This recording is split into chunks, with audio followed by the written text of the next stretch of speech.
ছাত্রদল ও যুবদলের সন্ত্রাসী বাহিনী আক্রমণ করেছে বলে অভিযোগ করে জাতীয় নাগরিক পার্টির এনসিপি উত্তরাঞ্চলের মুখ্য সংগঠক সার্জিস আলম বলেছেন, আমাদের কারো হাত ভেঙে গেছে, কারো মাথা ফেটে গেছে। তিনি বলেন, হামলাকারীরা ক্যামেরা ও ফোন নিয়ে গেছে।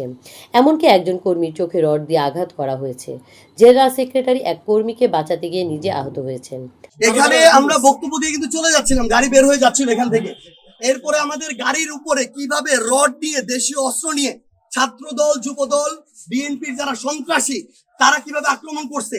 আমাদের মিডিয়ার গাড়িকে নাসিরউদ্দিন পাটোয়ারির গাড়ি ভেঙে চুরে শেষ করে দিছে, ভিতরে পায় নাই। পরে আমি যে গাড়িতে ছিলাম, নাসির ভাই যে গাড়িতে ছিল, ওই গাড়িতে তারা রড নিয়ে গাড়ির উপরে উঠে পর্যন্ত গ্লাসে মারছে। 2 গাড়ি বের হয়ে গেছে। মঙ্গলবার রাতে এনসিপির মুখ্য সমন্বয়ক নাসিরউদ্দিন পাটোয়ারির ফেসবুকে একটি ভিডিও পোস্ট করা হয়। সেখানে সার্জিস আলম এসব কথা বলেন।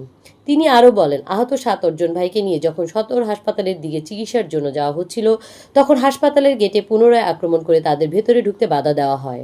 আমাদের যে জেলার সেক্রেটারি এনসিপির, তার এখানে হাত ভেঙে ফেলছে, একদম রড দিয়ে পিটায়। একজনের চোখ উঠায় ফেলছে, একজনের এখানে মুখ ফাটায় ফেলছে। এই ভাইদেরকে নিয়ে যখন আমি সদর হাসপাতালে যাইতেছিলাম, ওই টাইমে সদর হাসপাতালের ওই গেট থেকে আবার ওই ছাত্রদল, যুবদল, বিএনপির সন্ত্রাসীরা আমাদের উপরে রক্তাক্ত হামলা চালায়। এবং আপনি দেখেন, রড দিয়ে আমার হাতে পর্যন্ত পিটানো হয়েছে। উনি আমার জেলা এনসিপির সেক্রেটারি, আপনার দেখেন ওনার হাতের কি অবস্থা করা হয়েছে, রড দিয়ে কিভাবে পিটানো হয়েছে, এখানে পিটানো হয়েছে। এবং এখানে আরো এমন অনেকে আছে যাদেরকে ওরা আলাদা করে আটকায় রাখছে, আটকায় যেভাবে ইচ্ছা ওভাবে পিটাইছে। এটা তো মানে আওয়ামী লীগের খুনি বাহিনীকে ওরা ছাড়াই যাইতেছে। তারেক রহমান, সালাউদ্দিন আহমেদ বলুক যে তারা এই ধরনের খুনিদের পোষে, তাদের বিরুদ্ধে আমাদের আবার নামতে হবে। এরা ভুলে গেছে এরা 17 বছর কি জুলুমে ছিল, কিভাবে এরা অন্যায় শিকার হয়েছিল। এরা ভুলে গেছে যে এই জুলাইয়ে আমরা কিভাবে কি করছি একসাথে সবাই মিলে। কিন্তু আজকে এরা সন্ত্রাসী খুনি বাহিনীর মতো মানুষ মারার জন্য উদ্যত হয়েছে। সার্জিস আরো বলেন, হামলার সময় পুলিশ সামনে থাকলেও তারা কোনো ব্যবস্থা নেয়নি, বরং দাঁড়িয়ে থেকে নাটক দেখেছে। আমরা এখানে পুলিশ দেখলাম, আমাদের সামনে থাকা তো দূরের কথা, আমাদের সাথে থাকা তো দূরের কথা, এত বড় হামলার পরে তারা পিছনে দাঁড়ায় দাঁড়ায় নাটক দেখতেছে। এই ছিল অবস্থা।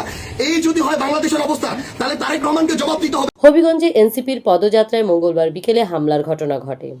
স্থানীয় বিএনপির নেতাকর্মীরা এই হামলা চালিয়েছে বলে অভিযোগ করেন এনসিপি। এ সময় সাংবাদিকদের কয়েকটি গাড়িও ভাঙচুর করা হয়। আহত হন এনসিপির অন্তত 10 নেতাকর্মী।